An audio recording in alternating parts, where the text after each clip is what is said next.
All right, all right, all right. Carnivore Soldier coming at you from Austin, Texas. Today on Hump Day, which you finally made it to, we actually have a great meetup with Carnivore Scott. Scott's coming from Carnivore Scott. We got Mitch coming from Old Guy Carnivore, and we got Katarina coming for Meat Fueled Living.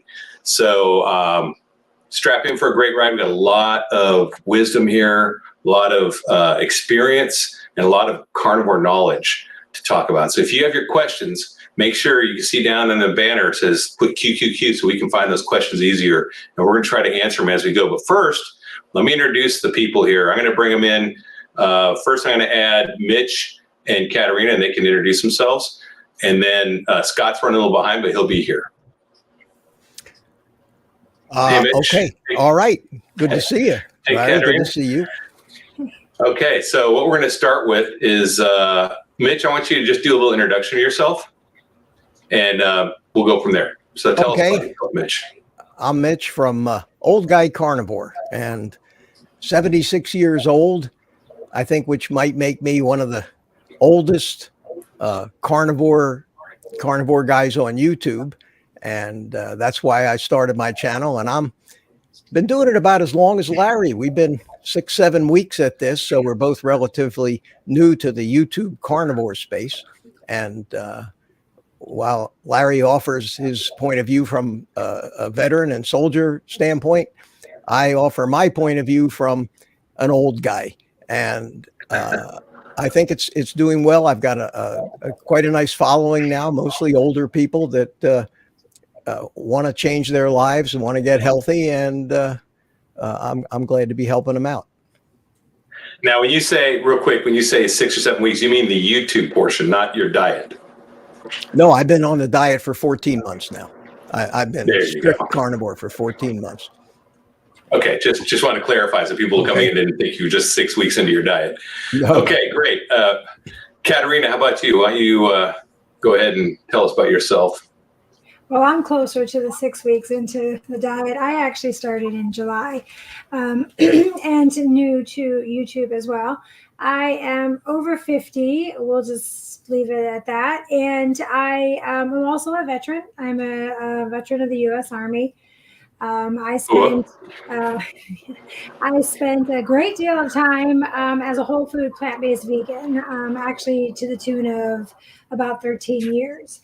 So I always believed that was the healthiest way for me to be. My doctor, everybody said that it was the healthiest way to be, but I continued to get sicker and sicker and getting more and more obese and just having a lot of health problems. So out of desperation, and my story is a long one, but out of desperation, I tried to figure out what it was that was making me sick, which led me to the carnivore diet as an elimination diet. And I thought, from the perspective of a female veteran, a soldier at my age, much like Mitch, not, he says he's an old fogey, but I say that about myself, but I thought that it would be, I never heard of something like this. So I thought that there was definitely going to be somebody else out there that didn't hear about something like this. And I wanted to just share my story.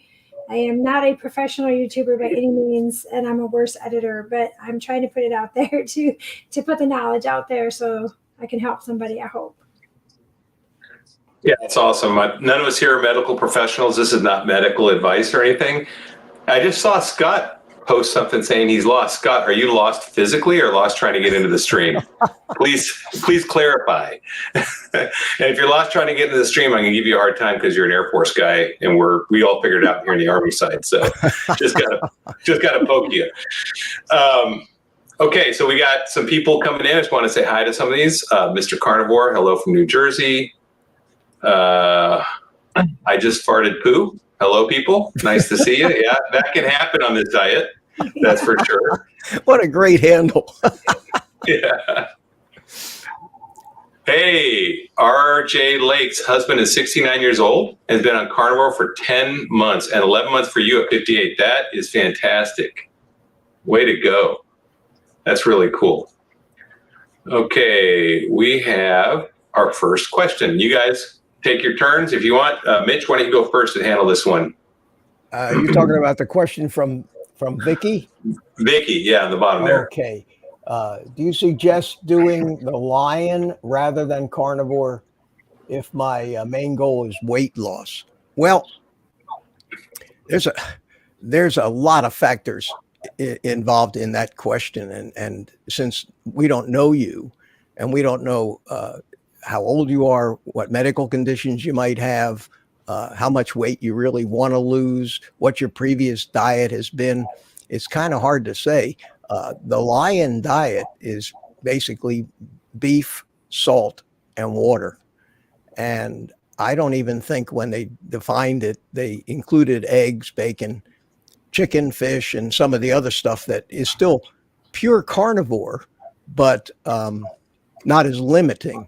Now, if you listen to Jordan Peterson and you listen to Michaela Peterson, they both had physical autoimmune issues that never resolved until they cut virtually everything out except the meat, salt, and the water, the beef and salt and water. I myself think that if you're an average person that wants to lose weight and wants to go carnivore, you could do that. But I think you'd find that it was very restrictive, and the lack of variety in your diet, even the limited variety that we carnivores have, might be a factor that makes you go off the diet. So it's a personal decision. I went carnivore and included all animal products, and I even started with eating cheese when I first started 14 months ago. I found that after a while on this diet, I actually lost my desire to for variety in foods. Not by conscious choice, but just by instinct. I started limiting the things I was eating to where now I eat from maybe 4, 5, 6 different foods, and I'm loving that. I eat bacon, I eat eggs, I eat mostly beef, ribeyes, a lot of hamburger. I eat fish or chicken maybe once a week. And I have no desire. That was one of the most amazing things that happened to me, was the fact that I lost the cravings for anything sweet, and I lost all the desire to have different kinds of foods. I lost that urge that most of us have to want tremendous variety in our foods and get bored with our foods easily.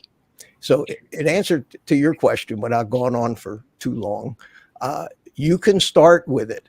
But if at any point you feel like, oh my God, I just can't eat another hamburger, or I can't eat any more beef, I would broaden the foods that you start to eat and branch out into some of the other animal products. So I hope that helps you. All right, Katerina, do you have anything to add or any other thoughts on that? Well, because I didn't start the carnivore diet with the goal of weight loss, I started it as more of an elimination diet. I probably initially was more of a lion diet eater because all I could stomach was hamburger, and that's what I ate. But I kind of like a little bit more variety. Even bacon, that I absolutely love, I sometimes get a little tired of. And so I think that if I had to eat the same thing every single day, I probably, for me, would get bored much too easy. But coming from the perspective of weight loss, I didn't come into it with that notion or with that idea. It just fell off eating even cheese and dairy, although dairy has been causing some problems lately. So I mean, I'm not a doctor, so obviously, as Mitch was saying, I don't know what would be, what your specific situation is, but I've had just tremendous, I mean, not even the weight loss, but just mental clarity and all of that just from the carnivore alone. So I wholeheartedly recommend just carnivore, at least initially. All right. Hey, we got our other person in here, Carnivore Scott. How you doing, buddy? Hey, So you can go ahead. You can address this question, but you can also introduce yourself. So you get to do both. Well, Gee, I'm still working on things here, so stand by. It's okay. I can take it while you work on things. Yeah, Let me tell you what give me a minute. I'll give you the high sign. Yeah. I'm going to tell you what I think about Lion Diet, because I've been on Lion Diet for about 45 days now. And so I did my initial, I came in just doing regular carnivore. And when I started the first month, I was snacking a lot, and my snacks were bacon and butter. And I ate a larger variety of foods, including chicken, pork, beef. But as I went along, and I was eating 3 meals a day plus snacks. And then after 2 months, I went down to like 2 to 3 meals a day with less snacks. And after 3 months, I ended up doing like 1 or 2 meals a day and virtually no snacks, or very few snacks. And now it's like I can do 1 or 2 meals a day. And I went Lion because I plateaued at 250 pounds. And it turned out it was the dairy and the alcohol, probably because I was still having drinks with, people, and I was still eating dairy. So once I cut that out, I just lost 14 pounds immediately. And I've lost 46 pounds, I think, now. So I went from 280 to 234. So in a matter of 6 months. And everything in my life changed, everything. So all, mental, physical. So I would say that based on my experience on my body, and everyone's body is different, that the best practice is to do a strict Lion diet or a strict carnivore diet, whichever one you want to do. You can do either one. You're probably going to get the fastest, best results on a Lion diet, because you're not going to mess around. And like, if I would started on Lion, and knowing what I know now, how easy it is, it's not really that much more restrictive to me. And although the snacking would have been hard, I probably would have done a modified Lion. I probably would have still had eggs and bacon and just done, a modified, but no dairy. So I would say that would have made my results much faster, I think. But I'm not unhappy with my results at all. And now that I've done both, I've actually reintegrated some things into my diet after, being on this 6 months, and my body really I'm basically fine tuning. So I really think that's a great question, though. If someone were to ask me, I would say if you're comfortable with it, you can start with the Lion, and you can always do a dirty Lion, adding some bacon and some eggs in every now and then. I had breakfast the other day with my son because I wanted to. I made him eggs and bacon. I sat down and had eggs and bacon with him, even though I'm Lion. So as far as cheating, that's like nothing, right? That's not really cheating when you're on carnivore. But from Lion, it's no big deal. So anyway, it just depends what your goals are and what your time frame is. So I'm going to bring Scott in now. You ready, Scott? I'm jam up and jelly tight. Thank you for being so gracious and allowing me to join in this august group of people. So I'm not going to go to a whole bunch of bio because it's a lot to try to say. I'm 61 years old, been carnivore for about 62 days now, started about 310 plus or minus pounds. When you're that heavy, a day or two can go by and your pounds change a lot. Primary goals and my why are pretty lousy, to be honest with you. It wasn't for my family, because if that were the case, I would have done it a long time ago. But for me, it was my belly hanging over my belt buckle. That became a bridge too far. It hurt too much. So started the carnivore, watched all the videos everybody sees. I watched the Dr. Baker things year after year, and it's January challenges. And I watched a lot of Dr. Ken Berry and a lot of the other doctors, and did research and looked at it, played around with keto for a number of years, off and on, more off than on.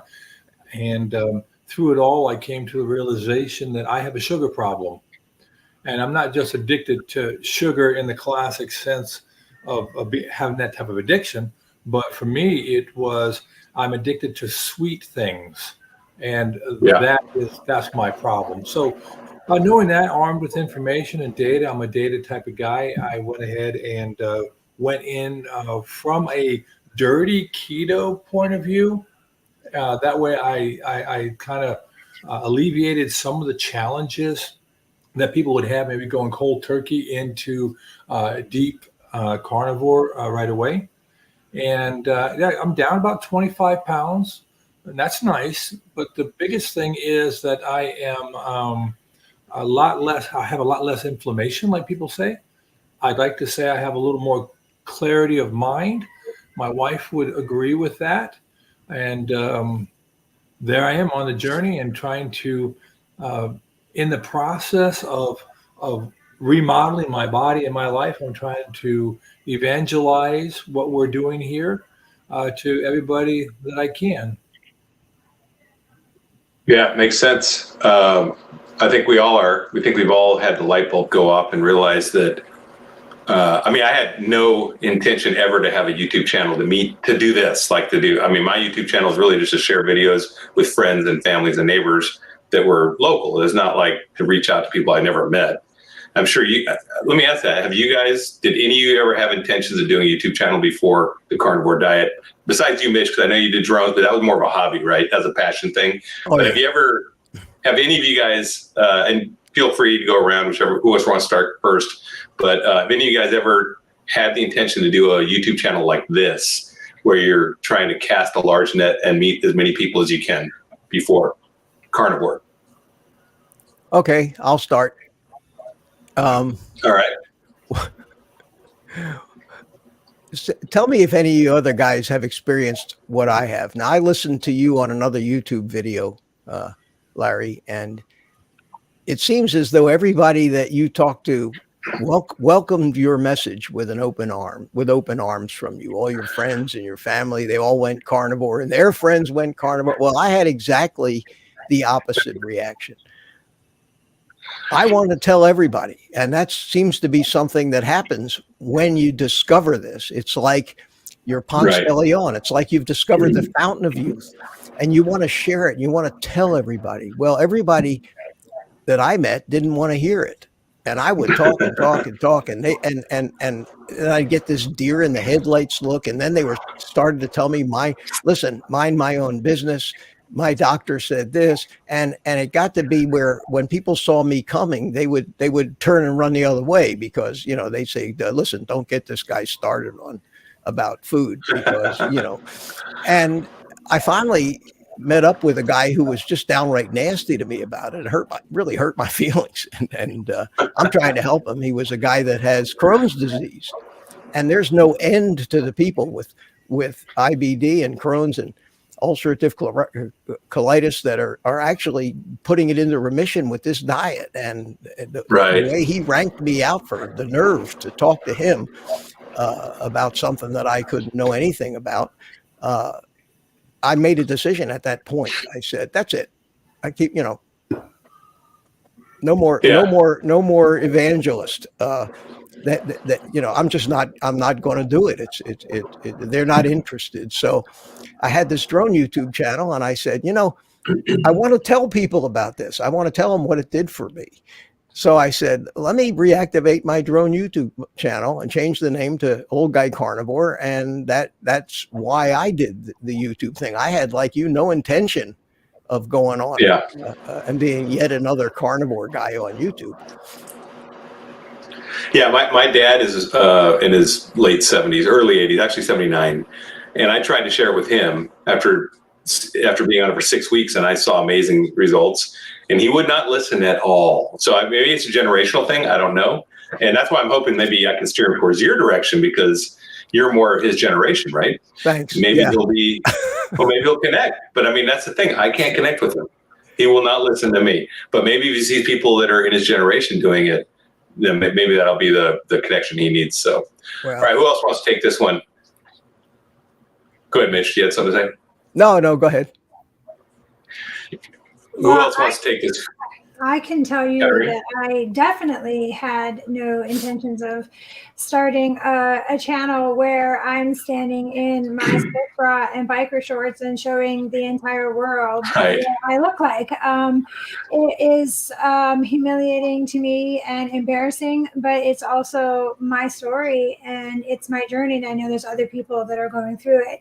So I thought originally to start the YouTube channel, I thought that I would have family and friends watching it and saying, holding me accountable more so than I was holding myself. I had no idea what the carnivore community was like, or, just exactly how much the carnivore diet was even going to affect my life in the way that it has. And so as I started to do it and things started drastically changing for me, I wanted to just scream it from the rooftops. And my Right. family is tired of hearing me talk about it. And I'm also a long time vegan. And I will say, Mitch was talking about people being nasty. I have no animosity to the vegan community. I absolutely miss vegetables and fruit. I loved it. I love the flavor and the taste and all of that. But I have never been treated so horribly on YouTube or by anybody than a vegan or a vegetarian attacking me on my channel. And that's one thing I notice about carnivore is they don't do that in return. And even I was talking to my husband, he was like, it's crazy because those were my people. It just amazes me. But I want to, just like everybody else, I want to get the word out there. There are 50-something-year-old females that have been literally on their couch, or males, it doesn't have to be females, but on their couches crying, wanting to give up, not wanting to be here anymore, which is what happened to me. I wanted to die. I was in so much pain. I was so miserable. And if it wouldn't have been for the carnivore diet, I don't know. I mean, I'm not saying that I would have offed myself or anything, but I hated everything about everything. And I owe everything to this, I think. And so I want to tell everybody. So no, I never thought I'd be sitting on YouTube in my underwear, but I mean, this is my life now. So this is what it is. Right. Scott, you and I had talked about, I think, on your after party. By the way, Scott has great after parties. I think, 9 p.m. or something, or it's later. But anyway, 9-ish. You can always listen, people, like and subscribe if you're not to these YouTubers because they got some great content, and check out their channels. But Scott has an after party as a live. I join there sometimes. We were talking about the dogma in our community too, but not just our community. One of the things I noticed is I used to have two things I never talked about on dates because I'm single, and it was religion and politics. Well, I've added a third. It's the diet, because those people will defend those to the death, and it is a dogma. It is complete dogma. So go ahead, Scott. Why don't you tell us what you think about it? Well, I think that first of all, what was already said is deeply shared. And I think that it's a common thread amongst all the people. I know this undertaking we're having here with remodeling our body, remodeling our minds, reprogramming after decades and decades of, if you want to call it propaganda, marketing, you choose the word, the net effect is the same thing, right? Yeah. And I was listening to a semi-retired Bob as I was scampering home, and in an interview he did with JT from Poco Moonshine Family last night, the question came up, what's your elevator pitch? Right? Nice. That sales pitch, if we really think about it, and I heard both Katrina and Katarina and Mitch say it, is that you don't want to come on too strong. You don't want to be beating people over the head. You really want them asking the question. You want to give them a leading question. So in all of this, my family, most of my family goes, there goes Dad on another wild goose chase. That's how I am. I'm an inventive guy, creative guy, and always doing something harebrained. The wife, she obviously, after 32 years almost of marriage, she probably a little fatigued by it all. But she is very supportive of me. She says, hey, we're going to go to restaurants where you can get, we ate at Texas de Brazil last night. Nice. I love ate, that. I ate well, mind you. I'll bet. I think in all I love of that place. Yeah, whether it's our family or somebody from work or someone we just met, one, we need to let them know why we're excited, right? And I think the best way to do that is someone says, why are you looking so happy today? Or you're singing a tune, what's up? Hey, I just got a notification from my doctor. I don't need to take my diabetes meds anymore. They're going to want to know why, So I don't really couch it. Instead of saying I'm on a carnivore, I say, I'm on an elimination diet. Oh, I'm doing that keto thing, And then once you're in, and then they ask you the question, then you can say more about it. But we tend to, in our exuberance and our excitement, we tend to oversell and we'd be overzealous and with all the best intentions. like you said, for the gentleman with Crohn's disease, right? There's such a debilitating disease, but they've heard it all before. They trusted doctors. And isn't that where our problem is? We're fighting against propaganda and dogmas, and then we're bringing them up in our conversation. I don't think that's a win-win. Yeah, they're institutionalized, those dogmas, and they're built in. They're entrenched in the schools. So these guys are getting trained this way. And it's really sad because, I mean, growing up, I don't know about you guys, I never heard of Crohn's disease until like the 90s, I don't think. I never heard of like IBS, all this stuff. I never heard of it. I never heard of half the stuff going out there. And it just, like when I was a kid, people are just more healthy, I guess. And then all of a sudden everyone has peanut allergies and allergies to this. And it gets crazy. And I'm like, wow, what's going on? And I kind of thought it was like modified wheat, GMO stuff. I didn't know. I had theories. Now I know. Now I know exactly what it is. Well, wouldn't you think that gut permeability and all the inflammation and things that are going on exacerbate what is unhealthy? Like, if you look at Dr. Paul Saladino and the 200 grams of carbs he eats in a day, well, look, the guy in buck wild strong, exercised 4 or 5 hours a day, and wasn't in our conditions. So maybe that's great for him, but we're all uniquely different. We come at it from different perspectives, and we each have to use a different approach. Yeah, I'll talk to him when he's 58, see how that's working for him, because our bodies do change. Talk to him when he's 70. Talk to him when he's 76. Or how about talk to him after a major medical condition that leaves you inactive for 2 years. Right. Like I had thoracic outlet syndrome. They had to take the muscles out of the side of my neck. They had to decompress some nerves, and they deadened the nerves right here on my right arm. Right. I went from working out 2-3 hours 5 days a week when I was active duty to being a couch potato, stoned out of my mind on narcotics. Right. Legally. Right. Then you try to get back and you find out all those other things you had, they don't just add up linearly, but they're like synergistic, right? And all of a sudden, you can't get up, you can't breathe, you can't go running, you can't go lifting weights. And by the way, I played basketball all the time, full court with the young puppies. Now I played it like that third grade sissy. You know, come back to me after you lose something, and then or like a lady, come back to me after you've had a couple of babies, and you have a prolapsed uterus, and your thyroid decided to give up the ghost, right? Then tell me how that works for you. Right. I mean, my son is 14, and he can get away with a lot. And I still let him drink milk. I'm like, hey, you can drink milk. He has a glass at night with dinner. I'm saying, that's not a problem. Look at you're a stick, and he's still performing really well. But as an adult, I would never drink milk anymore because I know any dairy actually slows me down and turns me the wrong direction. So, all right, we've got a new question, guys. Anyone here ever have gout that was on carnivore? I did. I'm going to put you on, Mitch. Let me talk about this one. Yeah, I had everything. I never had sugar problems because I've always been a low carb guy all my life for 50 years. I started with Atkins way back in 1973 with the Atkins Diet Revolution book, and always low carb. So I never had a sugar problem. And I always thought, but I yo-yoed all the time because I'm a fierce carbohydrate addict. I cannot stop eating sugar or anything like ice cream or bread. Oh God. I could go through the bakery truck by myself. And,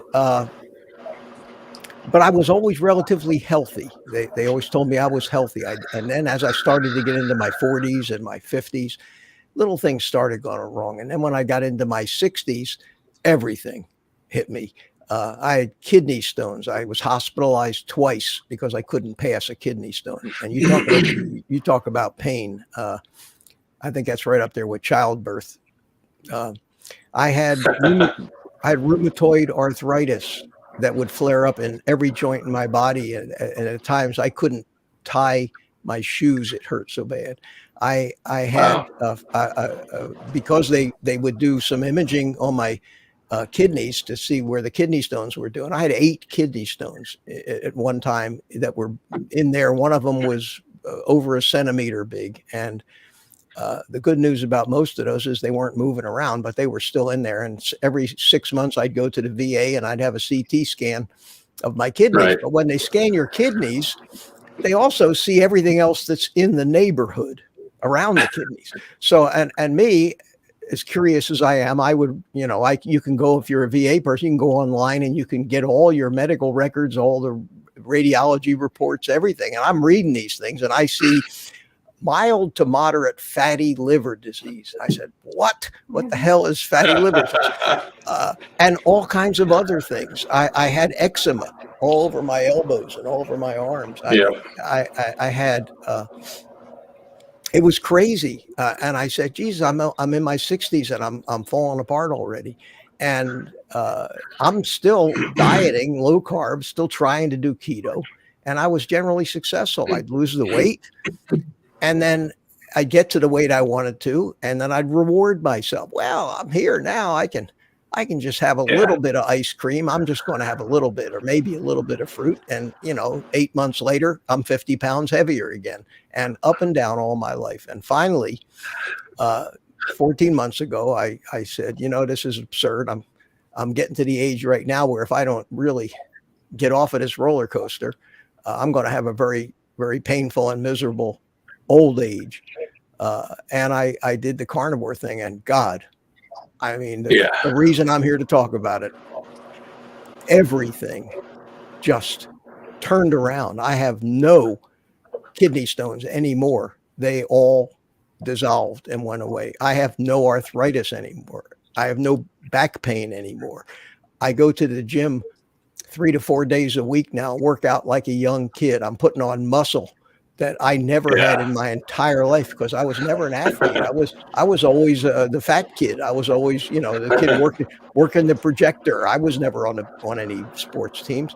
But right now, I'm more athletic at 76 than I have ever been. On my live stream last night, I got on the floor, did 20 push-ups to show the guys what it's like after a year on carnivore for an old man. I even put pictures of myself on my thumbnails with no shirt on. If anybody knows you, Katerina, you were saying how it feels to show, to put yourself out there. I never would have done that before. So the transformation of just eating a nourishing diet for the first time in my life, and not eating the poisons and the lectins and the anti-nutrients and all the oxalates, which is what causes the kidney stones that come in the foods that they tell us are superfoods: spinach, almonds, dark chocolate. These are supposedly the superfoods.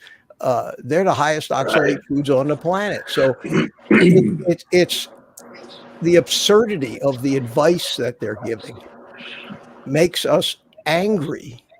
And I know we all share that anger at the system, not only for getting us into this situation, but perpetuating it because there's so much money behind it.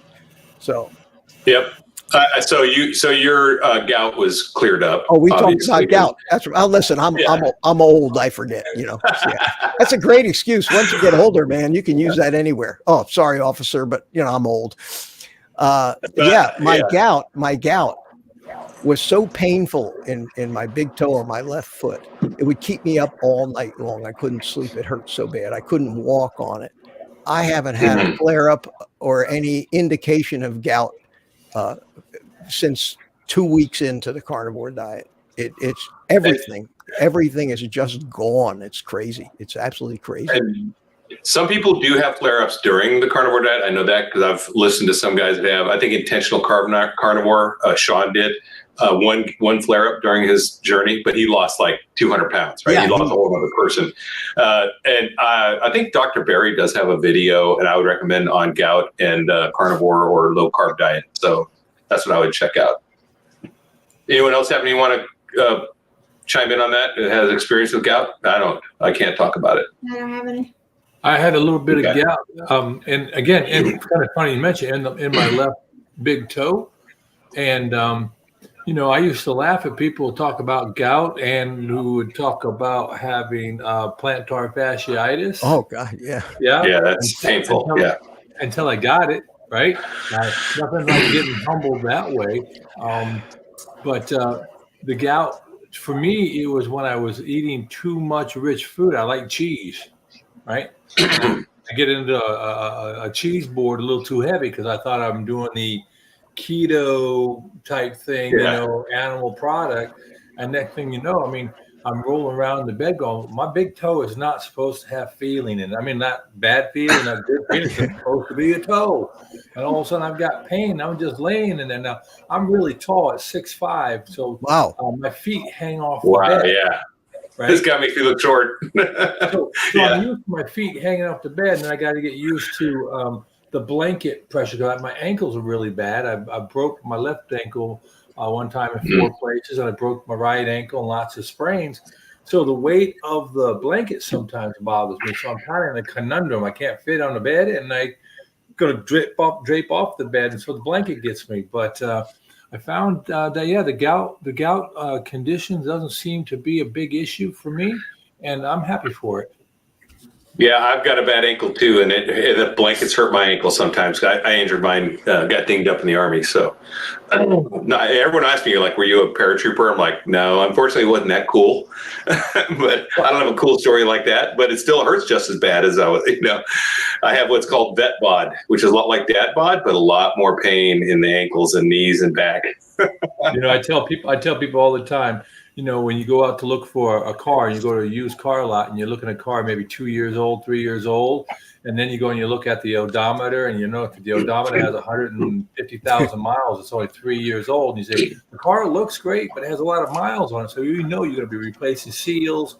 You're going to be doing all sorts of maintenance. I said, well, that's like your body after 4 or 5 years in the military. Your body might look good when you're 35 and you're getting out, or say you do 6 years. So you're getting out when you're 24 years old, but you've got a hard bunch of miles. You got miles. You do. Yes. All right. I've got another question from Linda G. I'll read it, and then whoever wants to jump in can. So 20th day, but my weak point is breakfast. I don't like coffee and hate eggs. Meat for breakfast is so hard for me to enjoy. Is whey protein waffle acceptable on carnivore? Thank you. So who wants to grab this one? I'll take a quick stab. Okay, go ahead. Whatever you need to do to get started. Matter of fact, I've heard many other people say to get started in carnivore, do what you need to do to build the habits to start the healing process. As you get better, start winnowing away the superfluous things. It means be the same thing if you were to do a keto. What's that? I said that was a word. Sorry. Okay. Superfluous. Yeah. Let the things go that you can as you go along, right? And focus on the important part. Like stop cooking with seed oils. Try to eliminate using foods that have barcodes and more than 3 ingredients in them. If you're going to do a whey protein, look for one that isn't just chopped up with all the oses, the different sugars, because that will perpetuate the problem in your brain and in the pleasure centers and the dopamine response, because you're still getting the sweet. So, but if that's what you can do to get started, then by all means do it, but have some defined off-roads, like, hey, in a week I'm gonna try something else. I'm gonna bring in some maybe some hamburger that you season up into like a sausage on your own, right? You can do that. Try to bring things on board as you can and get to a better place. But don't feel like I can't start. Get going, get rolling, then adapt and overcome as you go down that road. Yeah, and you may find that you don't want to eat breakfast here pretty soon. Because I don't know if it happens for everybody, but sometimes I eat only one meal a day, and that's at dinner time. I started out with breakfast, but for me it was all hamburger because as a vegan, I struggled with meat in general. But eventually, I don't even want to eat breakfast. I don't touch food until well after lunchtime, sometimes 3, 4 o'clock in the afternoon, and that happened rather quickly. And I hear it happens to a lot of people. So you may not even really have to trudge through that bridge too long. It may be short-lived. I would say, so You want to remove all sweeteners from your diet if you can, because sweeteners will make you crave sweets. That's the only way to get rid of them, is to remove them completely. And it's got to be all natural and artificial sweeteners. Unfortunately, that's the hard road, but it only takes 4 to 6 weeks max, and they'll be gone. You'll never miss them. I mean, people put ice cream in front of you, you won't want to eat it. It's pretty amazing. It's an amazing transformation. So that's one thing. So I would say, and also I would go for like an egg powder or beef protein if you could. And there's also chopples. I don't know if you've heard about cheese waffles. That might be a good option for you too to take a look at. There's a lot of videos on how to make chopples, and that might be a better option. Mitch, you got something? Yeah, Mitch always has something. That's why you're here. Yeah. I tried the chaffles, and I just wanted. Usually, you make them with mozzarella, which is a skim cheese, and that is going to introduce a little sugar. And I have 2 waffle makers now, chaffle makers that I haven't used in a year. I agree with everybody in the fact that breakfast almost doesn't exist in the carnivore, in people who have been carnivores for a couple of months or more. Breakfast just falls by the wayside. I can't remember the last time that I said, I need food in the morning. Every one of us settles in to our own routine because we're all slightly different, but we are all still biologically human beings with more similarities than differences. And it seems that in the community of carnivores, if you listen, nobody talks about what did I have for breakfast. Breakfast is a construct that was invented by John Harvey Kellogg.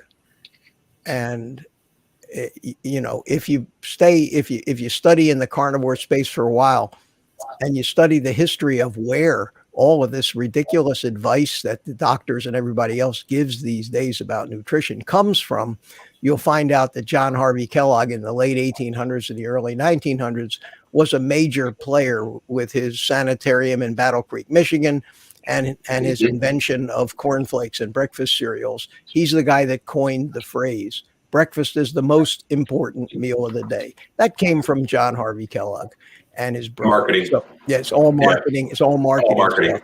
The whole purpose, and I hope this isn't a little too risque for this live stream, but the purpose of breakfast cereals was to keep men from eating meat because meat gave them sinful thoughts and caused them to masturbate. That was the reason why breakfast cereals were invented. And if you look up the history of John Harvey Kellogg anywhere on Google, that's one of the prominent messages you'll see is the why he invented breakfast cereals. So anything that resembles a waffle, anything that resembles a pastry, anything is not food.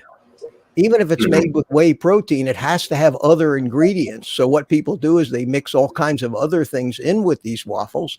And those are the very things that perpetuate the addictions that we all have. Yes. So you'd be best if you could figure out a way to give them up. I hate eggs too. Okay. I do not like eggs. If you put a soft-boiled egg or a runny egg in front of me, I will run like hell. But I did discover early on that if somebody took an egg and cooked it to the point where you could use it as a speed bump in the parking lot, it was that hard. I could eat it and I enjoyed it. So I make myself well-done omelets, and I've been doing that all my life. And right now I eat 4 to 6 eggs every day.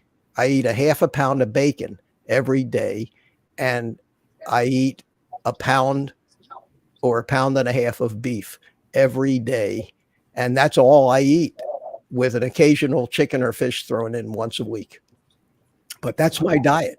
I eat my first meal at 12 to 1 o'clock. I eat my second meal at 3 to 4 o'clock. So I do intermittent fasting 19 to 20 hours a day. And if anybody had told me that I wouldn't be getting bored just eating bacon, eggs, and beef, I would have told them they were crazy. I don't want anything else now. It's the funniest thing. I look forward to that food. Yeah. Like you used to look forward to ice cream. Your entire physiology will change if you can get over that first month. If you can figure out some way to eat eggs, they're some of the best things you can eat. They're perfect nutrition. Dr. Burry says that they're like the nature's multivitamin. They have everything in them. Yep. Especially the yolk. Especially the yolk. The yolk. That's like organ meat. I mean, it's got everything you need. Everything. It's got everything that is necessary to build a living chicken. Okay. Yeah. And I tell people that I say everything that a living chicken needs not only is inside that egg, but it's inside that egg in exactly the perfect proportions. Exactly. So you don't need to figure anything out. You don't need to say, well, how much fat's in there? How much protein's in there? How much of this mineral or that mineral or this amino acid or that? You don't have to worry about it. It is nature's multivitamin tablet, and I think that that's one of the reasons why I'm not a real advocate of the lion diet. I think that eggs are kind of like a safety backup to make sure you really are getting all the nutrients that you need. Yeah, I think the BBBE is probably the best option to start. I mean, although the lion diet did help you, but that's a BBBE is bacon, beef, egg, and what am I missing? Butter. Butter. Beef, butter, bacon. I still do butter. I still do butter, and I do bacon occasionally. So I would like to do this. You say you don't enjoy breakfast, right? So another thing that I've come to realize is that I no longer look at dining as an entertainment at all. It's more like a biological function now. It's like going to the bathroom. You just get it out of the way so you can do stuff that's more interesting. And that's going to be a psychological and a physiological change. Like these guys said, you don't even eat breakfast after a while because you don't. Like I had breakfast with my son. That was a social thing. That was very much, I wanted to sit down with my son and have breakfast. That was something I did to be with him and enjoy the morning. The other thing is, if you want to know about the Kellogg too, and you don't want to read it, there's a documentary called Fat, a documentary where they go into the Seventh-day Adventist and the John Kellogg link to breakfast and how all the carbohydrates and the dextrization of sugars all came to be. So that's really good. That documentary, I have a video on my channel where I review that movie from a carnivore standpoint. Scott, did you have something else you wanted to add in? I thought I saw you raise your hand. Oh, I was just going to say what he said, is that when we eat naturally packaged foods, we get them in the natural order that we should have them in. Some people get too crazy when putting certain proteins into their diet, and those proteins have got to be in the right ratio to other proteins. And here's just one epiphany I had today. Can someone point out an essential carbohydrate? No, there's none. Yeah, there's no such thing. So you need essential fats, you need essential proteins, but there are no essential carbohydrates. Nope. I served in an Arctic unit, and we used to go to the Arctic Circle, and it was a medical unit, so we used to actually practice treating the Inuit, give them shots and stuff, and they don't eat carbohydrates. They eat almost zero. I mean, what they eat is caribou during the summer, and in the winter, they eat whatever they can get, which is fish and seal, and they'll eat caribou and bear and fox and rabbit, whatever they can get up there, so, but they don't eat carbs, and they are totally healthy. Have you done any reading on Dr. Stefansson back in the late 1900s? That's in that video too, the FATA documentary, where they talk about even the Bellevue study, which they actually locked him in a hospital because no one believed him when he came back and said he survived with no vegetables for a year and came back healthier than he'd ever been. So he was an Arctic explorer. In 1906, he got stuck up there. That's another one to watch. So you can check that. Definitely check out my video on my channel. I do a little review of it, and the reason I'm reviewing these movies because I'm reviewing from a carnivore point of view, and they're documentaries, but that way you can share them with family members or friends that might be curious or might be objecting, and say, hey, and you'll know which videos are probably best to give to other people to look at. So I reviewed 4 movies so far. I'm going to continue that series. So we have another question up, and whoever wants to take it. I've only been drinking Diet Pepsi for years with hardly any water. I'm off soda for over 2 weeks. Congratulations, that's fantastic. But I don't find that water quenches my thirst. Does this just take time? Who would like to take this one? I can start. Don't all jump at once. I'll start because I was a Diet Coke guy. And I mean, I can tell you, at first, so you might want to up your game with water too. You might want to get mineral water and get both sparkling and still water. I drink something called Liquid Death, which is great marketing for still water from the Alps. And it is the best tasting, the most satisfying water. And listen, different waters do taste differently, I guarantee you. And mineral waters actually have a lot of the minerals that we need. Our ancestors would drink stream water, pond water. They would not drink filtered water and definitely not reprocessed water like we get here in the city with fluoride added stuff. So expand your waters, add sparkling waters, the sparkling mineral waters. I have a Texas sparkling mineral water I buy, and I have a Topo Chico, which is a Mexican one. And I like those. So they give you a little bit of the bubbly too. I don't know if it's good for me, but my body's not responding badly. So, but I do like the minerals I get out of it. And I barely take any supplements now because I take a little magnesium every now and then as needed. And I used to take salt when I started the diet, but I just salt my food now. And I just drink mineral water. And that's really all I take. And then iodine. I do take some iodine because we normally would get that from the animals that we eat. If you're eating a lot of fish, you probably don't need to take any. But if you're eating cattle, it just depends where they graze, and we have no idea where those cattle are grazing, or if they're getting enough iodine, because we don't know what the soil content is or where they came from. The closer to the coast, the more iodine apparently they have. So we just don't know. So I do take iodine. Anyone else want to follow on this? Well, I know I was a soda drinker myself, and for me, it was more of the carbonation, although I've seen a lot of questions in the chat here talking about some people were saying that it wasn't the carbonation, it was the flavor. I personally started adding electrolytes to my Topo Chico, which is what and I did recently start with the death water or whatever it was I found. They had a carbonation. Liquid Death. I was adding originally Propel, the little zero, I'm talking about the electrolyte packets into my water. But the problem I have with that is it tastes so good that my husband was drinking it all. So I ended up. It's sweet too. It's sweet. So I ended up doing Element which is salty, and he doesn't like that. And I got used to it. So to me, it tastes really good. And I add it to the carbonated water, and it gives me that flavor. It quenches my thirst, and it's giving me the minerals and everything that I need. So that worked really well for me if you are struggling with the soda. And even my husband says, I can't speak currently, says that the Propel in the mineral water tastes really good. It tastes like a fruity type soda. So you might try that if you're having a hard time with that. You may find yourself having sweet cravings at night, though, as long as you keep that up, because that is an artificial sweetener. And again, the best practice in carnivore is to remove all sweeteners. So that includes LMNT. Yeah, so I did. Listen, I would get around 6 p.m., I'd start doing laps around the kitchen looking for something to get. And not even just sweet, just something to eat. I'd start like, okay, what can I go? I go to the pantry, go to the fridge. I don't do that anymore. My cravings, not just for sweet, but for anything, have gone.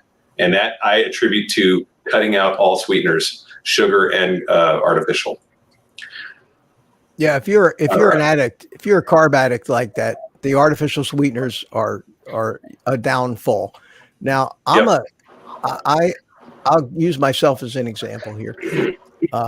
I don't think there's any more addicted person to carbs than I was, but I take this San Pellegrino stuff, which is a bubbly mineral water, and it makes me feel special because it's in a fancy bottle and it comes from Italy, So, and I use an electrolyte mix that has a small amount of stevia in it, and it's not really, and I dilute it basically twice what you're supposed to, so you don't get a really strong flavor, but it does at least hide the salty taste of all the mineral salts that are in it. And I got a big thermos jug, one of those things that all the runners carry around with them, and I mix that up once a day. A big electrolyte, throw a bunch of ice in it, and I like the bite of the carbonated water. I like the slightly sweet taste, and I found that it triggers no cravings at all in me, and none, because if it did, I would stop it in a second. But I find that I enjoy it, and I take like you, Larry, Lugol's 2%, one drop in my morning coffee. I still drink coffee. I know it's not supposedly pure carnivore, but at my age, I reintroduced it. I'm going to have my coffee. I tried cutting it out for a month and I didn't notice any difference. And I just enjoy a cup of coffee in the morning. It's a ritual, sitting there sipping on it. Sure.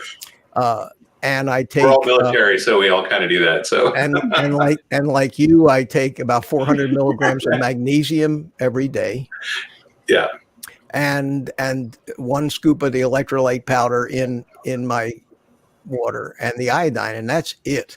I take nothing else. Everything else that I need evidently is in the food. Yeah, I would definitely stay away from Propel because that's way too sweet. I've had that before when I was carnivore, when I was keto, and that is super sweet. So I would definitely go towards LMNT or possibly the Redmond version, which is Relight, I think it is, RELYTE. Yeah. And Relight's cheaper than LMNT. I know that. Neither one's cheap. You could just put salt in water too. You can just do that. So this is the question that you've already answered some of it. What supplements are you taking? So here's the deal. This whole supplement idea, our ancestors didn't take any supplements. The Inuit up in the Arctic Circle don't take any supplements. The Maasai in Africa don't take any supplements. So if you're eating the proper food, you don't need supplements. We need supplements when we're eating a 72% vegetation, man-made, whatever this monstrosity of food is, because our body, a lot of the stuff, yes, avocado has vitamins and stuff, but it's not bioavailable to us because we don't have the gut bacteria designed for that. Where meat, I digest almost everything I eat, and it breaks down to all the vitamins you need. I know because my blood work's perfect. I mean, what about you guys? What do you think? I agree 100%. And I heard you mention, and I know we always finally get around to the bathroom talk because it's just something that you have to talk about on this. Number one, it's the best gauge of whether you have a proper fat intake or not. In fact, it is the gauge of that. And for those people that don't know, if you're plugged up, you have not enough fat. If you have the opposite of plugged up, you're eating too much fat. And that's just a great way to gauge. Another thing that absolutely panics and panicked me in the beginning was you don't go. I was gone between 5 and 7 days between. Yes. And I thought I had a blockage. I thought, what the hell is wrong? I mean, I didn't feel any like bloated or anything, but I said, what is going on? And then I finally learned that when you eat all this nourishing food, none of it gets down to your large intestine. By the time it gets through the small intestines, it is completely dissolved. This wives' tale about 20 pounds of undigested red meat in your colon that you heard is so much nonsense. It can't happen. It can't happen. It's just another one of those things that the vegetarians invented to scare people away from eating the food that we're supposed to eat. And I've settled into every 2 to 4 days now, and I have been like that for like 8 months. And the first time in my life that I have actually had a normal operating bowel. I never had that. And I think most people today don't either. And fiber is the worst thing that you could eat for your digestive health. And it's the reason that there are so many diseases. And then there's the whole crew that talks about the microbiome.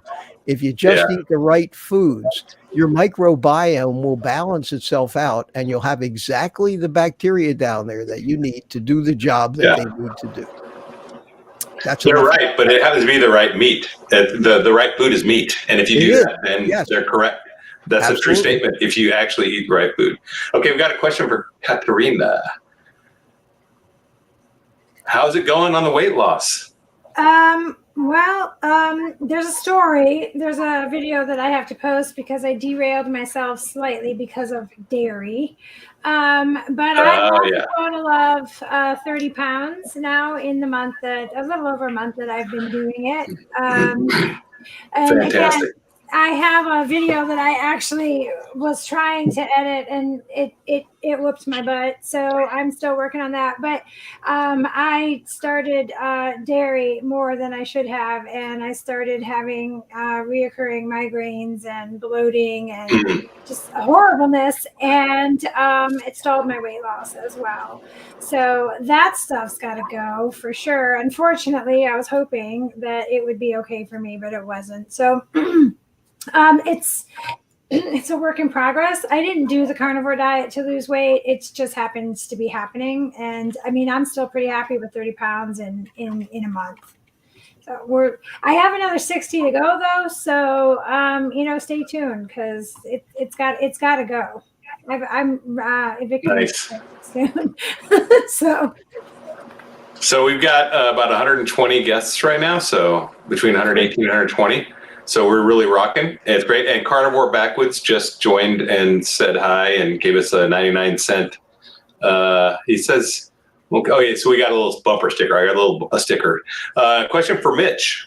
Yes. It's one of my guys. I recognize all of my guys in the chat, and I want to, if I can, just thank everybody that came over from some of my regular viewers to watch these guys and get introduced to some new people. And I would heartily recommend that you subscribe to their channels as well, because these guys, and the reason I'm here with them is because I've watched their videos and I haven't heard anything that I don't agree with.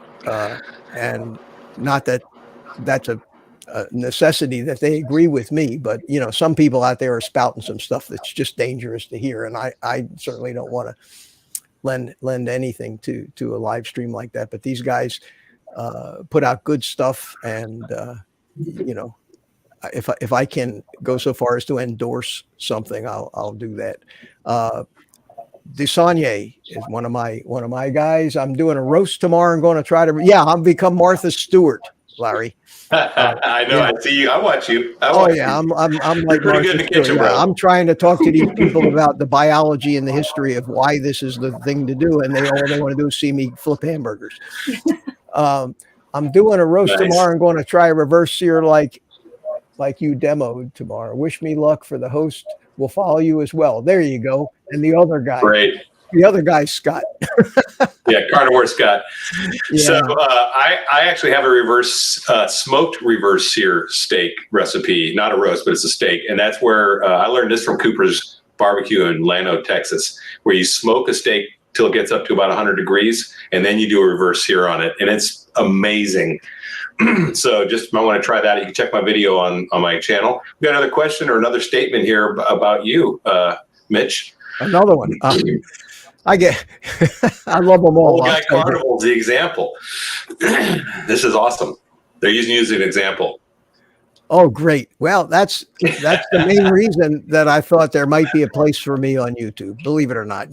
My first inclination was to say the last thing we need is another carnivore thing on YouTube. But I said, I don't see anybody that's anywhere near my age out there doing this. And maybe some of the people that are older will look at what happened to me. And I make no bones about that, about the improvements and the rebirth of physical and mental rebirth that I've had on this way of eating, and gain some motivation from that. And it appears that I was right. It's a lot of work, though, Larry. I heard you talk about how much work it is to actually run one of these channels, and it is a lot of work. It's a passion project. I mean, for me, I imagine you guys all too. I know Mitch, it is for you, but I imagine Scott and Katrina, it's a passion project, right? So, hey, we got Carnivore Backwoods. Also, he's a great YouTuber, a homesteader, got a great channel, has a lot of good information. I've done some shows with him. He's done some shows with me. And definitely check out Carnivore Backwoods.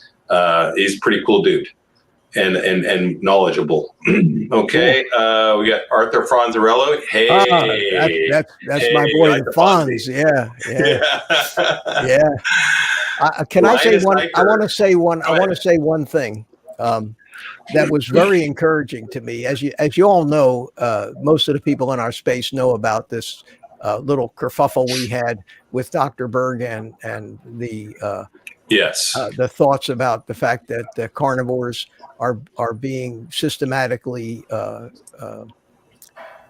worked against by YouTube to annihilate us. Well, I don't think I did a video where I said I don't think that's really what's happening, and I got a comment on one of my videos today from a lady who basically said, I just found, this is what she said, I just found your channel. It popped up in my recommended feed because I have been watching some carnivore videos. Okay, so YouTube keyed on the Still fact feeding that it. she was interested in carnivore videos and started recommending other carnivore channels to her. Now that, to me, is a good sign. And I was so happy to see that, because that means that, no, I don't think that it's as bad as a lot of people think it is. Yeah, there's still a bias against eating meat, but I still think we've got a way to go on YouTube before they basically just ban all of us. So that's good news. Yeah, I kind of think it's geared towards medical advice from doctors that go counter to medical advice from the WHO, where we're just vlogging our experience, right? And that's a little different. So I think it might be a little different too. Mitch, do you have butter in your diet? Yes, Me too. I don't eat butter per se, but I cook everything in butter. I eat it. I don't slice eat it off for a snack. When I go to bed. I never ate butter on a piece of bread in my life. I was not a butter guy, but I just love to cook with it. And I sear all my meat in it. I throw it in everything. So, but what I eat between the bacon and eggs, you get so much fat when you eat half a pound of bacon and a half a dozen eggs. You get a ton of fat. So I don't find I need to be adding fat to my diet as long as I'm eating that amount of fat. But I do like the taste of it when you sear meat in it. And I go through, I use the Curry Gold stuff, which I think is the standard carnivore butter. It's amazing how a single product kind of gets adopted as the best, but it's good butter. So yes, I get the Costco butter. Yeah, that's what I use. So Scott's got something to talk about with supplements, right? Go ahead, Scott. I want to say, if we're going to look at the Inuit and the Maasai tribe, right? Mm-hmm. Let us also consider the Inuits have a delicacy where they take fish heads and they stuff it in a seal stomach or a seal skin, and they let it ferment for 4 to 6 weeks, and then they all stand around eating the fermented fish heads. All right. So there's a lot of stuff in there that's really good. The Maasai, they drink a lot of blood. All right. Mm-hmm. So I think oftentimes, and carnivores are better than many others, but if all you're going to eat is muscle meat and some of the fat and you don't eat anything else, because we know the fat has a lot of A, K, D, and E in it, right? So we do get some nutritional supplementation. We're missing some when we don't eat the sweet meats and stuff like that. I mean, the lungs, the brain, the kidneys, things like that. You can grind it up in your burger. But I do believe that for people who are very unhealthy, coming from particularly for some women who may have a lot of bone loss, they may have a lot of the hormonal challenges. It may be worth their while in the early days to do a good supplement that's not full of fillers and things like that. And I would hate for someone to sit there and say, hey, I went in, I ate the 80-20 hamburger until my eyes popped for 6 months and I didn't get healed because there's that deficiency in iodine or et cetera. So that's a cautionary tale. If we're going to talk part of somebody's life, then we probably should bring in more of it. Yeah, I would say, ancestrally, hunters didn't have block and tackle to drain blood. So if they killed something, they would eat it while it was down a lot of times. They wouldn't drain it. And also, when you eat the liver, even if you do drain it, the liver has a lot of blood, even now. In fact, to make something, what do they call it? What do the Jewish people call it when they make food that's appropriate for eating? They have to drain the blood, so they have a certain way of preparing liver to make it to where they can eat it religiously, because it does have blood in it. So that's probably one of the reasons it has a lot of the vitamins and such that we need too. So I think, like, if you believe that someone killed a mastodon, they're not going to raise it up on a tree and drain it, right? They're just going to eat it in place. Or if they're going to go after a lion kill, they're going to eat whatever the scavenger left. So kosher is the word you were looking for. Kosher. That's what it was for. Yes, kosher. There's a way to prepare liver kosher. Yes. And just to interject, the Air Force guy is going against the grain here. All right. I do drink coffee, and I use one sweetener. I use saccharin. And ooh, yuck. Ooh. Well, I grew up on that with Tab soda. All right. I remember Tab. Oh my gosh, I do too. That's the worst soda ever. But that's what we drank back in the day. But here's what I'll tell you. If that one little sweetener pill on 1 or 2 cups of the coffee a day, I don't do them in every one, if that keeps me from everything else, right, then I'll take that bullet, all right? Because I am so prone to going ape crazy. Yeah. I'll demolish a thing of cookies, right? And then I'll spread butter over every cookie and eat half a pound of butter. So, I mean, I'll take that hit. But I want to be honest. I still do the coffee, and I still do the little saccharin pill. Well, this is where you have to become self-aware. You have to become the subject matter expert on your body and how it reacts, because everyone's going to have a little different journey. For me, I can't do that because I will start craving at 6 p.m. I guarantee it. So everyone has to know, you're going to become the expert on you, and no doctor can tell you, and no YouTuber can tell you. You're just going to have to figure that out as part of your self-discovery, as part of building resilience. Because resilience is identifying your strengths and weaknesses and being realistic about them, and then approaching it the right way. And when you get knocked down, getting back up. That's part of it. I learned that in the military. I think everyone needs to learn that. That's part of this process. This is, you have to hone your skill as a carnivore. Anyone else want to jump in? Well Let's said. see. We have a question about eyesight. Yeah, eyesight. So who wants to take this? Anyone? My eyes have not gotten better yet, but maybe someone else's have. Mine have. Okay, let's put Mitch. Let's give us some hope, because you're ahead of me. So maybe in the next 12 months, mine will be better. Well, what happened? I've had more years for my eyes to get worse than all you guys, and they were, and I was developing a cataract on my left eye,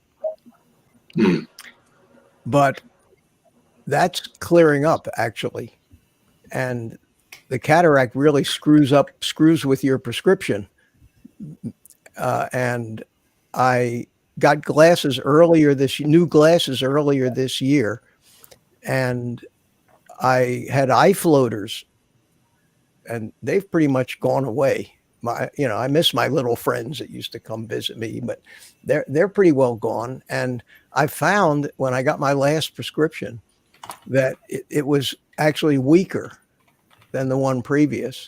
And I'm at a point right now where about 8 months later, I'm ready to go back and get a new prescription, because I go out in the world and I'm looking through these glasses, which are only 8 months old, and I feel like I'm having some eye strain, and I take them off and everything gets clear. Okay. Again, I don't need as strong a prescription. Unfortunately, I need what they call prism correction. Any of you guys know what that is? It's where one of your eyes sees a little higher than the other. So when I take my glasses off, I see 2 of everything, one on top of itself. And it takes a while. My brain does compensate, but I'm much better off with the glasses. And I have an astigmatism in one eye, which I need correction for. But the actual prescription, the actual amount of magnification I need is actually getting better. And I can see better now without glasses than I have in 20 years. So, if I can give the Carnivore Diet credit for that, I'll do it. I can't think of any other reason why my eyes would be getting better. I can tell you why. I'm listening. Okay. So for those of us who are blessed with excess adiposity and it's in our cranial cavity, what happens is you're putting forces on your eyes, and the way your eye works, right, with your corneal lens, your eye, the muscles flex around it to bend it to give you your short to your long distance. Now, that's how it shortens the distance between the cornea and your retina. So so a lot of our children today who have their iPads straight up to their face or their phones, they're getting really, really bad vision because the eyes are actually becoming like eggs. They're not even round anymore. They're a lot elongated. So that's how, because when you bring it closer, you have to move that lens a little further away from the retina. So by losing the extra fat, I was just listening to Robert Bubba Baker and some other people noticing that, hey, their hats had to be cinched down because you lose some weight. I got this great big old peanut head, but for a long time it just looked like a pumpkin. So as I lose body fat from my head and around my jawline and everything, I mean, we see it here. We all talk about it here, but it's going on. It's going everywhere, and so there's less pressure because you got fixed points with your eye sockets. So just by the fact that we're giving our eyes more room to expand into without all that ectopic fat and subcutaneous fat, I think could really make a difference, because you're not talking quarter of an inch tolerance within your eye. You're talking fractions of millimeters. Could be. Yeah, and then inflammation could be part of it too. I mean, your whole body's inflamed, right? So we got another question coming in. Are MREs healthy? No. They are definitely not. But I did do a video on how to do a ketovore MRE in the field, because I know there's troops out there. I have active duty troops coming to me saying, hey, I'm carnivore. I'm going to the field for an FTX. How do I do it? And I picked out 3 or 4 MREs that you can get the main entree from. And then, of course, cheese, which is going to have processed oils, but at least it's low carb. And then things you can bring to add to your MREs in the field. So you can get the tuna and squeeze ghee into it, because ghee's shelf stable, that kind of stuff. So check out my MRE video. I do go over that. And there's a link. There's a link to a document that has links to all the things I talk about if you want to buy stuff for your MREs. So MREs are terrible, though. They're awful. I used to take my MRE ham slices and with the eggs, and I pan fry them. And you can always find onions. And I go to the dining facility. I get some onions and butter. And I remember one morning I was in Hungary for operations in Bosnia, and I'm cooking about 4 o'clock in the morning, and in walks the commanding general, and he lost his mind by the time I'm making breakfast to sue me, But it was pretty good. But I ate a lot of ham slices with the eggs. That's not available anymore on the MRE menu. I do have a link to what is. So there's two menus out there, 2018, 2019, and then there's some other ones. So I have a link to the actual, it's called Comrade, which is the page that tells you all the nutritional value of each MRE and what's available in each menu. So that's kind of one of the things I add. So we got another question.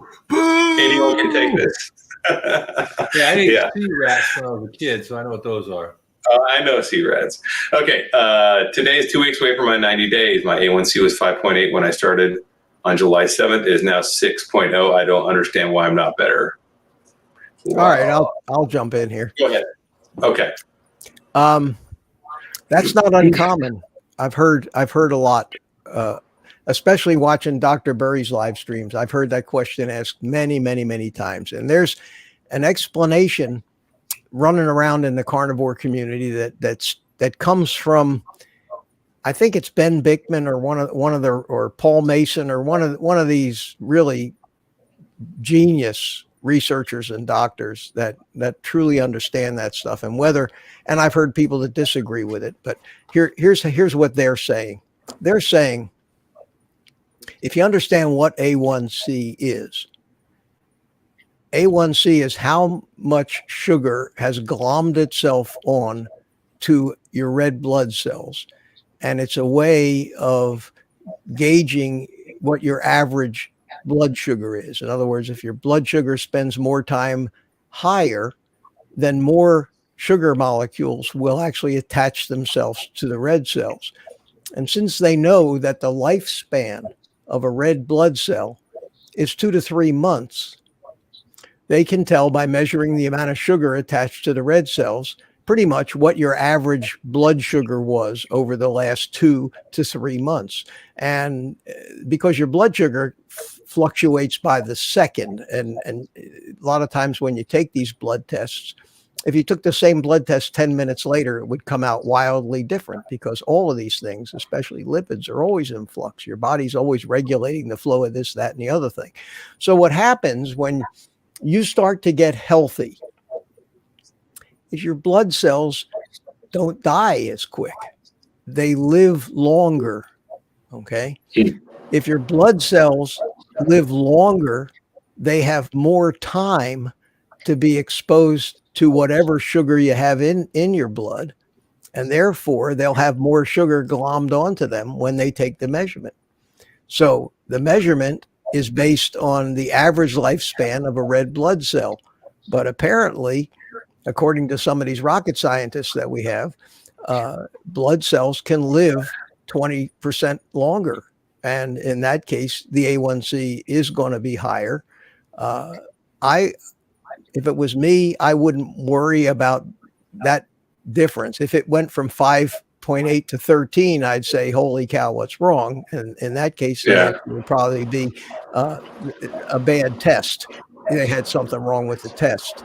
But 5.8 to 6, wait till your next A1C and see what happens. And, if you're not eating any sugar, if you're indeed not eating any sugar, and you're not also, if you're not eating too much artificial sweeteners. Yeah. And you're not eating too much protein either, because that's another thing that happens to carnivores. Sometimes they don't eat enough fat. They eat too much protein. And there's a process. We all know the term gluconeogenesis. Everybody who's a carnivore is familiar with that. And that's why we don't have any requirements for exogenous carbohydrates. We don't need to eat carbs. We make all the carbs that we might ever need. And what we make carbs out of primarily is the glycerol backbone of a triglyceride molecule when it's split up. And we got plenty of those. That's fat.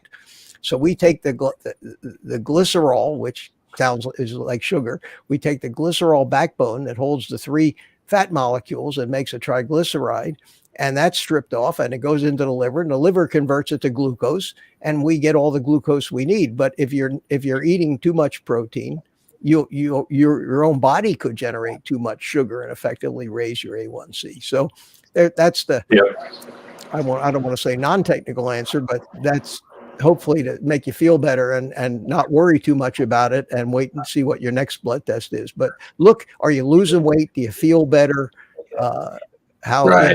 Look at everything in context, I would say. Yeah, I would also say, because that's the first thing that came to my question. If someone asked me this question, I would say, what, you've been 2 weeks away from 90 days of what exactly? What are you eating? Are you eating dairy? There's things you can do to tune your body. And this is the point when you're at 90 days, that's the point you start really experimenting and finding out how your body reacts to things, reintroducing things, eliminating other things like Katerina did with her dairy. That turned out not be a great idea. So it happens to all of us. So this is something we can do. Okay. And it's a part of honing your skill as a carnivore, right? Varicose veins, I can't speak to this because don't have them. So anyone? Oh, here we go. All right, we got a varicose vein. This is a great panel. We have a lot of good answers here. We got every disease known to man represented here. And woman. I was a mankind. I know, mankind. I know. I'm teasing you. All right, Scott. Oh, I can't hear him. You're muted. Are you muted? Because I was muted. That's why. Isn't that a wonderful thing? Yeah. Thank you. The issue there is, my understanding is only an N of 1. I went and I got a test done at the VA because I had so much swelling in my lower extremities. I had a lot of edema, like grade 3, grade 4. Basically, if you push your finger into my shin bone, it's like the Pillsbury Doughboy, and so quite painful. And they told me they did a check for the valves in my veins, and they basically said using a Valsalva motion, i.e., you try to hold your breath and then breathe out. Anyway, what was happening was the valves of my legs don't close; they stay open. So then the blood pools and everything pools. So I said I had bad valves, and everybody else corrected me and said you have varicose veins. So the issue with my varicose veins up till at least now have been well insulated by my blessed adiposity. So what I'm going to probably find out is as my legs lean out, I probably show up that I have a varicose vein condition. But my hope is that, and I have those sexy socks you get to wear all the time. Nice, the black ones. Oh, I have the black and beige and white, so I can change up. Sweet. Work, but they made my toes not be so good because they made them. I felt like I maybe like a lady does wearing high heels. Your toes get all squished together, and I've got hobbit feet as it is, so no bueno. But I suspect that as I lose some more weight on my legs, I'll find out, and I'll have those classic varicose vein signatures. And maybe what will happen is through this the wonders of a carnivorous diet and getting rid of all the other stuff and doing some exercise and getting the lymph to move around my system from not being sedentary, being willing, wanting, and desiring to move.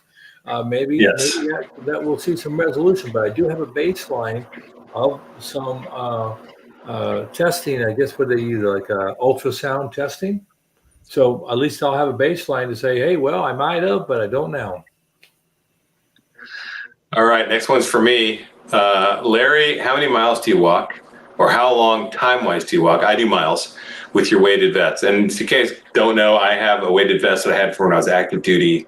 When we used to wear IBA, people in the Army probably know this, you wear your armor, you wear your hydration system, you wear your ammo, your comm gear, all that stuff. And it's about 60 pounds, I guess, around. So I wear a 40-pound weighted vest. It feels a lot, very comfortable, very much like that. And it's actually, since I've lost 45 pounds, it's kind of what I used to weigh, right? So when I go hiking, it's hard to believe because when I take that thing off, oh my gosh, you know, when you take your armor off, it's like, holy cow, I feel like Superman. But this armor or this vest I wear is 40 pounds. And I usually do 2 miles. I do a mile up and a mile back. Sometimes I do 4. It just depends on the day and if I have time, because I do it in the morning. I like to watch the sunrise and I don't like the heat. So I like to go early. I've had enough heat in my life. I don't need more heat. So I do the morning and I like to catch the sunrise. So I'll usually do 2 miles, but sometimes 4. Well, guys, it's been an hour and 27 minutes. We still have 115 people on here. Holy cow. This is crazy. Do you guys feel like it's still going on, or do you think we should wind this down? Because I can go either way. It doesn't matter to me. It's up to you. All right. What do you guys think in the crowd? Anyone have any more questions you want? Because if you don't have questions, I mean, we could talk about a couple more things, I guess. I've got a couple questions. Let me ask this of our guests. What are your greatest non-scale victories to date? What's your greatest non-scale victory? How long have you got? Just pick one. Just do the one that you are the most grateful for. Who wants to go first on this? Anyone? Wow. Mitch? I'll go. I have to think about it a little bit. The greatest victory. There's been so many miraculous things. I mean, I never, ever would have thought that at my age, number one, that I would ever weigh 138 pounds again, because I was always between 160 and 210 my whole life. My goal weight when I started this carnivore thing, I figured if I get below 160 and can settle in around 150, 155, I would be very happy. And my body had a different idea. And that's why I've come up with a philosophy that when you do this, the thing at the bottom of your list ought to be how much weight you lose, because the weight loss is a beneficial side effect of returning your body to the healthiest state you've ever had. and the weight will normalize and will end up exactly where it needs to be, and probably not a pound more or a pound less. You're never going to get too skinny. And people tell me, they see me now and they say, God, you got so skinny, you're too skinny. And I joke with them. I say, well, you know, the old adage, you can't be too thin or too rich. You know, I mean, no, Yeah. I'm not too skinny. I still have 15% body fat, and I've put on a lot of muscle, but 138, 139 is where it stopped. And I'm absolutely fine with that. I've never been this thin in my entire life, but I didn't do it on purpose. I didn't watch the scale. I think the biggest mistake that so many people who go on this diet do, and I have a video about my advice to start the first 30 days of a diet, and every one of us has a video like that and gives our advice, and our advice may be all different, but it's generally all correct. It's just some of us emphasize certain things more than others. I think that if you start this diet and you focus on the scale, you're not going to make it. You're not going to make it. I say to people, I yell at them, I say, just the first 30 days, throw the scale away, hide it, put it in the basement, do something with it. Do not step on the scale. It doesn't matter how much weight you lose in the first 30 days. What matters is if you get your body chemistry going in the right direction to convert you from a sugar burner to a fat burner. And once you do that, the weight will take care of itself afterwards. But too many people, including my own children, get on the scale and get disgusted. Oh, I should have lost weight by now. And I did. So this doesn't work. You can't do that. So I think the weight loss for me is probably the biggest surprise. Whether it's the most important thing. No, it's not the most important thing, but it is the biggest surprise that I had, is that I didn't have to manage my weight loss as if there was anything I could have done to make me lose weight faster or slower. We have no control over that. All we can do is eat the right food and let our body do what it's going to do. The most profound thing for me was feeling like a 30-year-old again, physically, in a 76-year-old body, and having my brain start to work again like it used to, because I came out of a 10-year funk before this, of feeling useless and old and worthless and tired and irrelevant and down most of the time. And I feel like a kid right now, right out of college, eager to take the world on. And that, I think, without a doubt, the most profound thing that's happened to me. I agree with that. And I'm going to jump on real quick before I let the next person go, because I just want to say that I was a plans officer in the G6 from the Army. So I used to do a lot of planning. So planning is like my thing, my wheelhouse. And I tell people that when they're starting this, your why can't be 15 pounds, because that's not big enough. And every diet you've done in the past, you quit because that was your why. Your why, this has so much more to offer than just weight loss. Your why has to be transforming your life. My why is not to end up dying in 10 years like my mom did, not becoming sick like my dad is, to be there for my son when he graduates college, gets married, and to hold my grandchild someday. That's my why. That's huge. That you won't quit on. 15 pounds, you'll quit. So Mitch is absolutely right. Can't be about weight. Weight will just happen. And that's a side effect. And that can be a goal, but it can't be your why, right? So who wants to go next? I can. Okay, Katerina. I have a couple. I have a frivolous one and some what I consider to be monumental ones. And of course, the most, to me, startling is my mental health, my erasing of the anxiety and the panic attacks and the just dark, depressive cloud that I was under for so long and couldn't get out from. And that went away. It melted amazingly. I don't even know how to describe it. The pain. I was in so much pain. I have a back injury from the Army. I am a disabled veteran, and I thought that was just my lot in life. That's what I was going to have to deal with, along with the knees and the neck and everything else. But until I messed up with the dairy, I wasn't having the pain and the migraines, and I couldn't walk. I was on a walker for a while, and I'm not doing that anymore. I'm leaving the house without that. So those are my big things. But my frivolous thing is that my shoes fit. Hey, I had all these just shoes. I'm a woman, right? So you expect that. But I thought that like my feet grew or something. But I can put shoes on and they don't hurt my feet anymore. And I just think that's just one of the greatest things. But it's a frivolous thing, but it is definitely something that so. No, thanks for sharing. That's really, I mean, a lot of women out there are right where you're at, I'm sure. And, being a disabled vet, I'm disabled too. And it has helped all my disabilities. They're not gone. And a lot of them will never recover because their tissue, their, damaged, ruptured pectoral muscle, stuff's just not going to come back. But the pain is so diminished that you didn't even realize you're living with it, right? And then it's gone. It's like, oh my gosh. Yeah. So I said that in a video that I'm getting ready to post is this how because the headaches and stuff came back and the irritability and stuff because of stupid dairy. And I was like thinking, is this what I've been living with? Is this how I've been living for so long? No wonder I was so hard to live with and nobody liked me because I was a bear. But yeah, it's just amazing how it's changed. Scott, so unmute yourself. Yeah. So for me, no, I'm not muted. I just want to make sure that I have a really loud computer. I don't want to pollute the stream.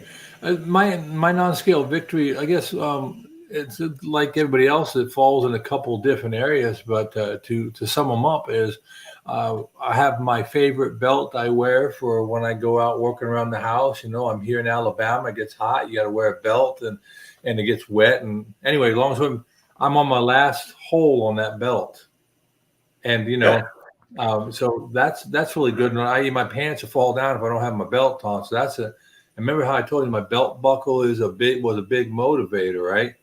The other thing is I am finding myself with increased range of mobility and doing things like bending over to do socks or cut nails or doing a real quick foot movement so I didn't get tripped doing something. So it's a global sense of being able to I didn't hop over a fence, but I was coming out of the clinic the other day and I didn't want to go walking all the way around. So I just let my hip hit it and I swung my feet over and kept on moving.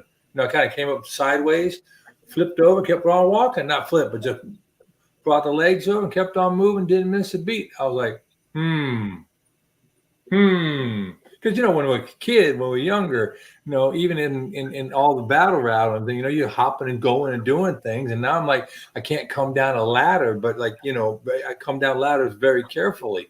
Now I think I can almost move down it with some degree of rapidity. I'm not quite going fast rope, but I can get down the thing, right? And so, long story, I would say that a global sense of mobility has improved. So I got to comment on your belt. So I actually went through so many belts so fast that I went to this. This is my old Army Riggers belt. Anyone who's been in the field knows you lose weight so fast when you're in the field with your armor and stuff that your pants start dropping off your butt. So you have to get like a Velcro belt like this that you can just adjust on the fly. So this is what all I use right now. I'm refusing to buy a belt until I get back down to about a 34-inch waist. Right now I'm at a 36 and a half. So once I get down to 34, that's where I was at college, and then I'll probably buy some belts. I'll probably buy a couple of nice ones because I kept buying these belts and going through the holes. It was like, oh my gosh, I'd be happy to get down to a 40. I started at 50 plus. I mean, you're a big man, 6'5". I mean, you're huge. Yeah. I'll tell you one of the problems, the biggest problem that I've had is I have no clothes now. I have no clothes. No clothes. I have T-shirts, some shorts. I have, I bought one pair of jeans and it's a 32. And that was second grade the last time I wore a 32. And I took a truckload of stuff. When I say truckload, I mean a truckload of every suit that I had, every sport jacket that I had, every pair of pants that I had, everything that I had, I gave away to Goodwill. And I have no clothes Now I'm retired, so I don't need a lot of clothes. But if something happened and an event came up where I had to have a suit, I'd be out of luck. I don't have a sport coat. I would look like a little boy in his father's suits if I tried to put my old clothes back on now. Oh yeah, I was 240 when I came back in the Army in 2004, so I could put on my BDUs again. I guarantee you, they fit perfectly right now. So I'm 234, so I mean, they probably hang a little bit on me, but I could definitely get my old uniform, and that was not the case. I still have my uniform, and I tried it on yesterday, the jacket, and it's still a little tight, the one I wore for my retirement. So I got a little bit to go, but I'll get there. So Carnivore Backwoods said his greatest victory is getting off meds. You guys have gotten off meds probably. Absolutely. Yeah, especially just even over the counter, like allergy meds, no longer take them. I mean, it's amazing. And, so all kinds of, much less Aleve than I used to take. I have big, giant pills, like bottles of pills for allergies that will last me a lifetime now, because if I were to take one every week or something, I'd have like 50 years of allergy pills. So how about Motrin? Oh yeah, Motrin, Aleve. Yeah, All of those NSAIDs, they wreak such havoc. They wreak such havoc on us. And everybody's eating that stuff like candy. Ranger candy, yeah. Yeah. Freshwater, clean socks, and Motrin. That's what it is. Yeah. Everyone knows that. All right. How about your greatest challenges? I don't want to leave everyone thinking that we just had a great time getting here, that it was super easy, because I know we all had challenges. So what was your greatest challenge to date? Anyone? I could my gut hurt. Oh. We'll start with Katerina, because she beat you. She beat you to the line.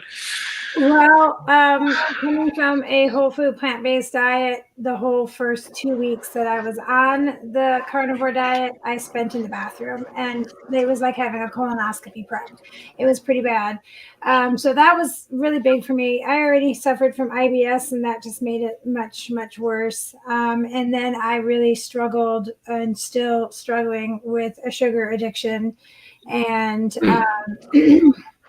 having, I'm doing really good until I'm not, until something happens, or, I see it or something. But those were my big things, was just realizing, for starters, how addicted I was to that poison. And then also trying to find the ratio of fat to protein so that I didn't live in the bathroom, aside from being in the bathroom from eating meat when it'd been 13 years.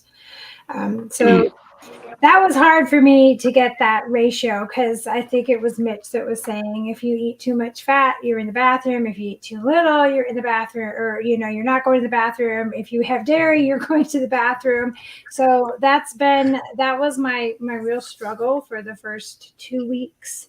And the sugar, well, I think that's just ongoing. I'm not sure how long it's going to take before that goes away completely. It should, though. Yeah. It will. Yeah, it will. Mine's gone. So who's next? Biggest challenge. That's a hard one for me. I've been keto for a lot of years before I did carnivore. So I was pretty fat. I guess I was most of the way to being fat adapted. And the only problems I was having was that I could never lose my carb addiction on keto, because any carbs for me was like alcohol for an alcoholic. You can cure the alcoholism, but you're always an addict. And that's why alcoholics can't ever drink just in moderation, or they can't just drink a thimbleful even, because the bottle Right. will follow. Well, that's the way I was with sugar. So I found myself on keto. I was allowed to eat berries and nuts.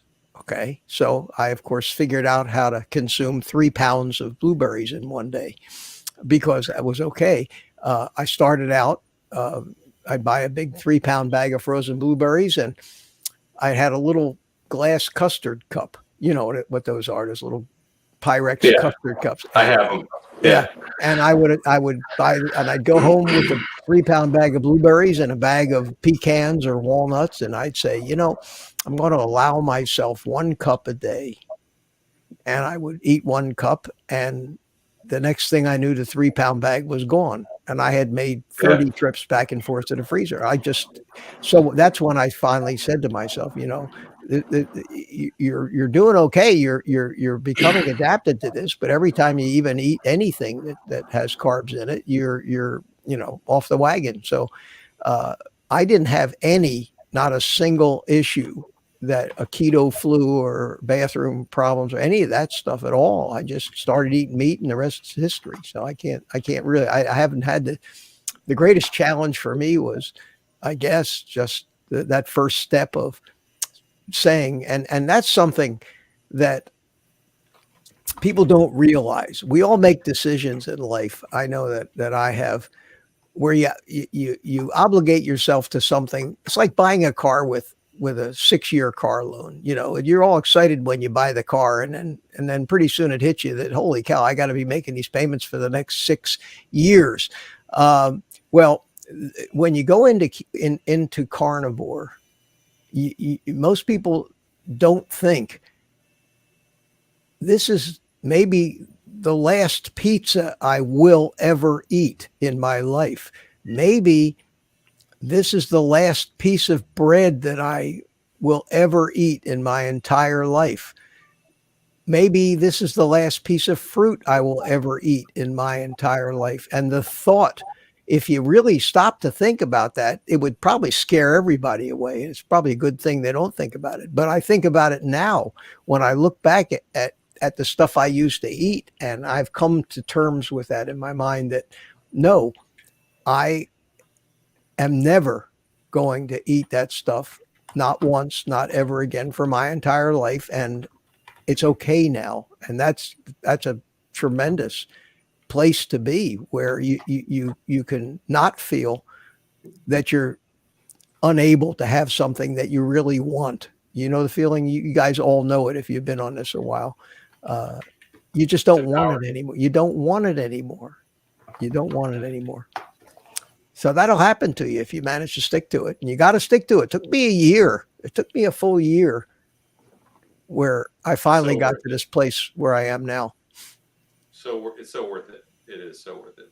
All right, Scott, you got something? Oh, I just say for me, the biggest thing is getting over some, one would be gut health, and the other part, just getting used to it. And the other part would be meshing with those around me. It's the environment, not so much myself. It's not as wholeheartedly accepted as one might hope. Yeah, I got that. I'm tracking. All right. Well, I think that's all the questions I got. I'm just going to share my website real quick because I do have a podcast. So I have launched a series called Mission Carnivore, where I interview veterans who are on the carnivore lifestyle and how it's affected their mental health and physical health. And the first interview is out, and it's a UK veteran who was with the Desert Rats, famous from World War II, but he was in Gulf War. So he's a Gulf War era vet, and he reversed his type 2 diabetes and his Gulf War syndrome, which he was suffering from. So it's pretty amazing. Check that out. You can check it out on carnivoresoldier.com, or you can watch the video on the YouTube channel, because I also have the video as a playlist. So I think that's it. I'm going to go get you guys can stay on for a minute. We'll chat afterwards, but I'm going to go ahead and wind this down and say goodbye to everybody. So I'm going to remove you guys. All right, guys. So all I got to say to you now is stay strong and overcome. Carnivore Soldier, out.